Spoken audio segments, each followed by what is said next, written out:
नमस्कार दोस्तों, मैं आप सबका दोस्त पुनीत कुमार ओझा। दोस्तों, आज हम इंटरव्यू की कड़ी शुरू कर रहे हैं और इस क्रम में सबसे पहले आज हमने पुस्तकालय एवं सूचना विज्ञान विषय को चुना है। दोस्तों, आज हमारे साथ पुस्तकालय एवं सूचना विज्ञान विशेषज्ञ डॉक्टर राम अवतार ओझा जी उपस्थित हैं। दोस्तों, आज हम इनसे जानेंगे कि इस विषय में कितनी संभावनाएँ हैं और अगर एक छात्र इस विषय को करियर के ऑप्शन के तौर पे लेता है, तो कहाँ-कहाँ जा सकता है और इस कोर्स का मूलभूत स्वरूप क्या है, इसके बारे में आज हम विस्तार से बात करेंगे। तो सबसे पहले हम सर से पूछेंगे सर अगर इस विषय को हम एक आम इंसान के तौर पे बात करें, जो कि एक लेमैन है और आप अगर इसे समझाना चाहें तो सर पुस्तकालय एवं सूचना विज्ञान विषय को आप किस तरह से परिभाषित करेंगे? हाँ पुनीत जी, ऐसा है कि लाइब्रेरी साइंस विषय जो है यह ऐसा विषय है जो कि पुस्तकालय के सारी क्रियाकलापों के इर्द गिर्द इस विषय का ये क्षेत्र है। और यह विषय पुस्तकालय से संबंधित जितने भी क्रियाकलाप हैं, जो भी सेवाएं हैं, जिन सबका अध्ययन विस्तार से करता है। इसलिए इसे पुस्तकालय विज्ञान शब्द का नाम दिया गया है। पहले यह विषय पुस्तकालय विज्ञान ही कहा जाता था, लेकिन आधुनिक युग में यह पुस्तकालय विज्ञान साथ साथ इसमें सूचना विज्ञान शब्द भी जोड़ दिया गया है, क्योंकि पुस्तकालय एक पुस्तकालय के साथ साथ सूचना केंद्र का भी काम करता है। जो कुछ भी कोई भी पाठक जो भी अध्ययन करना चाहता है, कोई सूचना प्राप्त करना चाहता है, तो तमाम सूचना स्रोत पुस्तकालय में उपलब्ध होते हैं, जिनके माध्यम से पुस्तकालय पाठकों को संतुष्ट करता है। पुस्तकालय विज्ञान एक बहुत ही उपयोगी विज्ञान है, क्योंकि शिक्षा का आधार ही पुस्तकालय है, या समाज के ज्ञान का आधार पुस्तकालय है। बिना पुस्तकालय के ज्ञान का प्रसार संभव नहीं है। यह पुस्तकालय विज्ञान विषय बहुत दिन से अस्तित्व में है, लेकिन भारतवर्ष में इस पुस्तकालय विज्ञान के प्रणेता या फादर ऑफ लाइब्रेरी साइंस के रूप में डॉक्टर रंगनाथन एस.आर. रंगनाथन जी को जाना जाता है, जो मद्रास के रहने वाले थे। और उन्होंने पुस्तकालय विज्ञान को बहुत ऊंचाई पर पहुंचाया। इनके पहले पुस्तकालय विज्ञान एक प्रायोगिक विषय के रूप में ही था, लेकिन इस विषय को एक सैद्धांतिक आधार देने का कार्य डॉक्टर एस.आर. रंगनाथन साहब ने किया, जो कि एक सुव्यवस्थित विषय बन गया इनके सिद्धांत के बाद। इन्होंने कई पुस्तकों की रचना की, कई सिद्धांत प्रतिपादित किए, जिसकी वजह से एक साउंड थियोरेटिकल बेस इस विषय को प्राप्त हुआ। तो डॉक्टर रंगनाथन जी की भूमिका इस विषय के उत्कर्ष में बहुत बड़ी है, और उसको चर्चा किए बिना इस विषय का के बारे में जो भी कहा जाए वो बात अधूरी रह जाएगी।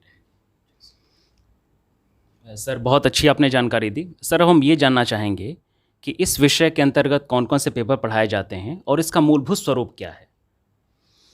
पुस्तकालय विज्ञान का स्वरूप, जैसे पुस्तकालय की परिभाषा ही मान ली जाए, तो पुस्तकालय एक सामाजिक संस्था है जो पुस्तकों में सन्निहित ज्ञान को संग्रहित करता है, उसे सुव्यवस्थित करता है, संगठित करता है, और उसे समाज के लोगों के बीच में प्रसारित करता है। इसीलिए से पुस्तकालय कहते हैं। और पुस्तकालय की सारी गतिविधियों, सारी सेवाओं का अध्ययन करने वाला विषय पुस्तकालय विज्ञान कहा जाता है। तो पुस्तकालय विज्ञान का बहुत सारा स्कोप है, और इसके अंतर्गत बहुत सारे विषय पेपर पढ़ाए जाते हैं, बहुत सारे विषय वस्तुओं को पढ़ाया जाता है। जैसे पुस्तकालय विज्ञान का परिचय हुआ, पुस्तकालय में समाज हुआ, संदर्भ सेवा हुआ, सूचना सेवा हुआ, सूचना संसाधन भी होता है पेपर, फिर प्रलेखन, फिर सूचना इंफॉर्मेशन सर्विसेज सूचना सेवाएं, कंप्यूटर स्वचालन इत्यादि तमाम विषय इसमें पढ़ाए जाते हैं। पुस्तकालय प्रबंधन, ये सब महत्वपूर्ण विषय हैं जो कि इसमें पढ़ाए जाते हैं। आजकल पुस्तकालय विज्ञान का में प्रमुखतः कंप्यूटर साइंस, कंप्यूटर का बहुत ज़्यादा प्रयोग होने लगा है, क्योंकि पुस्तकालय स्वचालन आज की आवश्यकता बन गई है। क्योंकि सूचना विस्फोट के ज़माने में आज सूचना विस्फोट की स्थिति चल रही है। अनेक ज्ञान प्रकाशित होते रह रहे हैं। ऐसी स्थिति में बिना कंप्यूटर के उपयोग के, बिना पुस्तकालय स्वचालन के, बिना लाइब्रेरी ऑटोमेशन के यह संभव नहीं हो सकता, इस पर नियंत्रण कर पाना।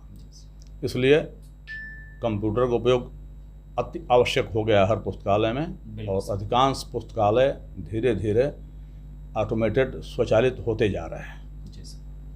सर, बहुत अच्छी जानकारी दी आपने। अब सर, आपसे ये जानना चाहेंगे कि एक ऐसा विद्यार्थी जो कि पुस्तकालय एवं सूचना विज्ञान विषय को करियर ऑप्शन के तौर पे लेना चाहता हो, तो सर कितनी संभावनाएं हैं, कहाँ कहाँ वो जा सकता है, इसके बारे में जरा सा हमारे दर्शकों को एवं उन विद्यार्थियों को बताने की कोशिश करें जो कि इस विषय को भविष्य में करियर ऑप्शन के तौर पे लेना चाहते हैं।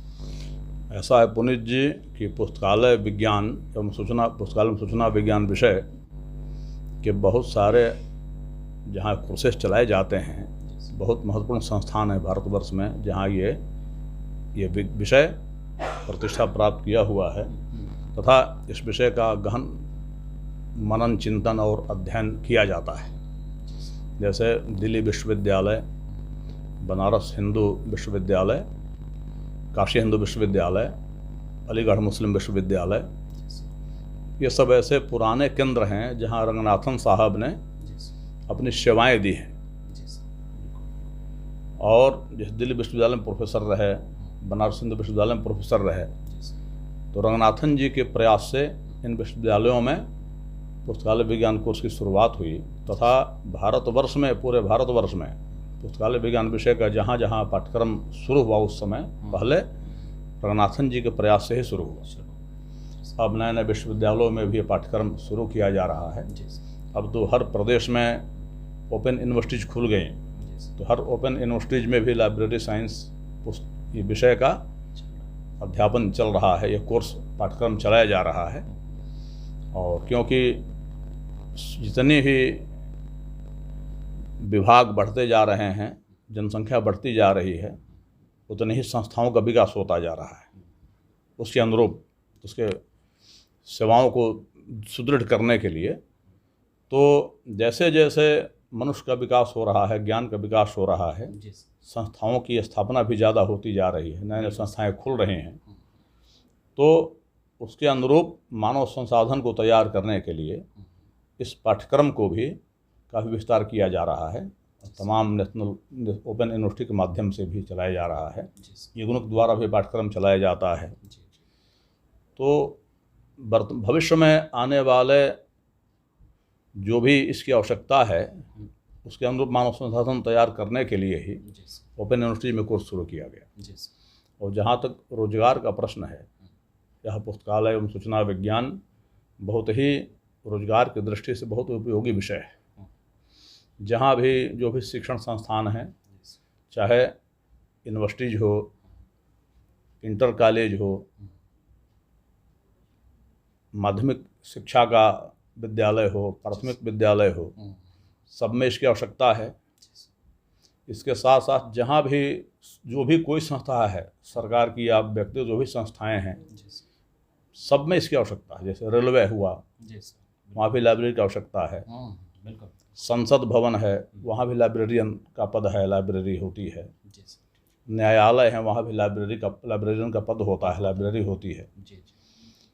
तो इस तरह से रक्षा विभाग है, जहाँ जहाँ भी स्पेशल जो इंस्टीट्यूट्स हैं, जैसे बार्क है, इसरो है, जो भी संस्थाएं कहीं भी हैं, वहाँ पुस्तकालय अवश्य ही होता है। क्योंकि बिना पुस्तकालय के कोई भी शोधार्थी रिसर्चर जो है अपना रिसर्च का शोध कार्य बढ़िया से बेहतर ढंग से नहीं कर सकता है। इसलिए पुस्तकालय एक अत्यंत आवश्यक सामग्री है। बहुत जगह भारतवर्ष में पुस्तकालय अधिनियम बन गए हैं। यूपी में भी बना है और तमाम स्टेट में बनते जा रहे हैं। अधिकांश प्रदेशों में पुस्तकालय अधिनियम पारित हो चुका है, बन चुका है। लेकिन अभी उत्तर प्रदेश में पुस्तकालय अधिनियम को क्रियान्वित नहीं किया गया है। लेकिन इसमें सरकार की प्रक्रिया चल रही है और सरकार का प्रयास चल रहा है कि इसको लागू किया जाए। यदि लागू हो गया तो उत्तर प्रदेश में भी पुस्तकालय क्षेत्र में रोजगार की भरमार हो जाएगी और जो भी विद्यार्थी पुस्तकालय में सूचना विज्ञान का अध्ययन करते हैं, इस कोर्स को करते हैं या डिग्री प्राप्त करते हैं, उसके माध्यम से विभिन्न क्षेत्रों में रोजगार का अवसर उन्हें प्राप्त होता रहेगा, हो जाएगा। ऐसे भी अभी भी तमाम प्राइवेट संस्थाएं हैं, उनमें भी लाइब्रेरियन की आवश्यकता पड़ रही है। इसके बिना काम नहीं चलता है। तो जहाँ भी लाइब्रेरी है वहाँ एक पुस्तकालय अध्यक्ष और लाइब्रेरी प्रोफेशनल, अन्य प्रोफेशनल भी लाइब्रेरी साइंस के जो डिग्री लिए हैं उनकी आवश्यकता बराबर बनी हुई होती है। इसलिए इस विषय की अपार संभावनाएं हैं रोजगार की इस विषय में। तो यदि विद्यार्थी मन से करें तो उन्हें बहुत ज़्यादा अवसर प्राप्त हो सकते हैं। सर, बहुत अच्छा जानकारी देने के लिए। सर, एक आपसे और बात जानना चाहेंगे कि अगर हम देश के कुछ श्रेष्ठ विश्वविद्यालयों की बात करें तो वहाँ की जाहिर सी बात है, वहाँ की जो लाइब्रेरीज़ हैं वो भी बहुत ही पॉपुलर हैं, या विश्वविद्यालय के इतर कुछ ऐसी भी लाइब्रेरीज़ हैं, पब्लिक लाइब्रेरीज़, उनका भी हमारे देश में बड़ा ही महत्व रहा है, बहुत इंपॉर्टेंस रहा है। तो सर, कुछ विश्वविद्यालयों की श्रेष्ठ लाइब्रेरी और कुछ ऐसे जो पब्लिक लाइब्रेरीज़ हैं, स्पेशलाइज्ड लाइब्रेरी, उनके बारे में भी बताने का हमें थोड़ा सा हमारा मार्गदर्शन करें। जैसे पब्लिक लाइब्रेरी सिस्टम का अपेक्स बॉडी नेशनल लाइब्रेरी होती है किसी भी देश की। जैसे हमारे देश में नेशनल लाइब्रेरी ऑफ इंडिया है जो कि कोलकाता में स्थित है। इसी तरह से हर देश की अपनी नेशनल लाइब्रेरी होती है। लेनिन लाइब्रेरी है रूस की, लाइब्रेरी ऑफ कांग्रेस है अमेरिका की। इस तरह से हर देश की अपनी पब्लिक लाइब्रेरी सिस्टम होता है और उस पब्लिक लाइब्रेरी सिस्टम की सबसे अपेक्स बॉडी जो होती है, सबसे बड़ी लाइब्रेरी अपेक्स बॉडी जो होती है वह नेशनल लाइब्रेरी वहाँ की होती है।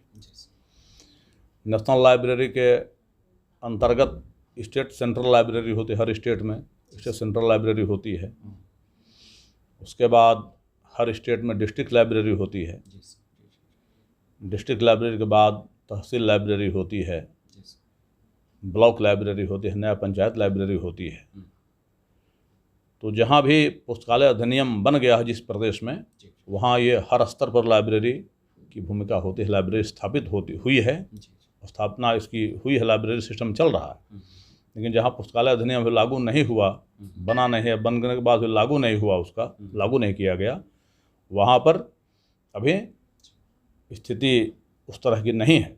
लेकिन जिस दिन पुस्तकालय अधिनियम लागू हो गया, बन गया, हर पूरे देश के हर प्रदेश में जिस प्रदेश में बना हुआ है उसको इम्प्लीमेंट कर दिया जाए, क्रियान्वित कर दिया जाए, उस दिन शिक्षा का बहुत व्यापक प्रसार होगा और पुस्तकालय प्रोफेशनल्स को, लाइब्रेरी प्रोफेशनल्स को रोजगार के अवसर भी प्राप्त अच्छे होंगे, अच्छा अवसर आएगा। सर, विश्वविद्यालयों की मैंने श्रेष्ठ लाइब्रेरी, उन्हें जी एक बात और कहना है इसके साथ साथ, जैसे स्पेशल लाइब्रेरीज हैं, जैसे Bhabha atomic centre research library है, फिर उसके बाद इसरो की लाइब्रेरी है, और भी तमाम ऐसी विशिष्ट लाइब्रेरी पुस्तकालय हैं जहाँ के विशिष्ट प्रकार के पुस्तकालय ये अध्ययन करता ही पहुँचते हैं। CDRI लाइब्रेरी है, वहाँ CDR ड्रग्स रिसर्च संबंधित रिसर्चर से जाएंगे, उसको उपयोग करने जाएंगे। तो special library are used only by the special users, special type of users of a specific subject.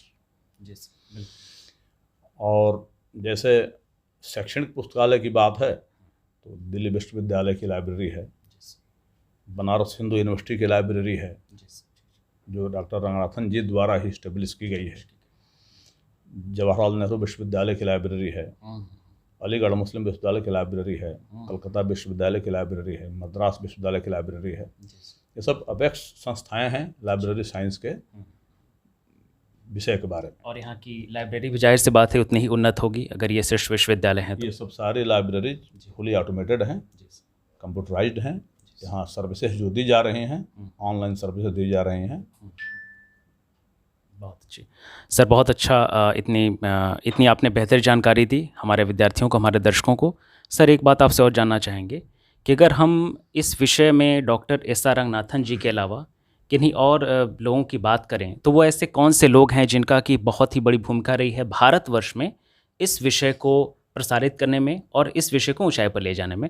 तो डॉक्टर एस.आर. रंगनाथन जी के अलावा ऐसे दो आप अगर व्यक्तियों का जिक्र करें तो हमारे विद्यार्थियों को काफ़ी इससे बेहतर जानकारी मिल सकती है।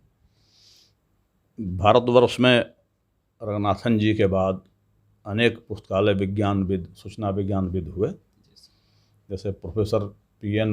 कौला साहब का नाम आता है, जो उनके परम प्रिय शिष्य भी थे और उनके साथ रहकर उन्होंने विद्या को ग्रहण किया तन्मयता से। फिर उसी क्रम में दिल्ली विश्वविद्यालय में भी रहे प्रोफेसर मंगला साहब हैं। फिर बनारस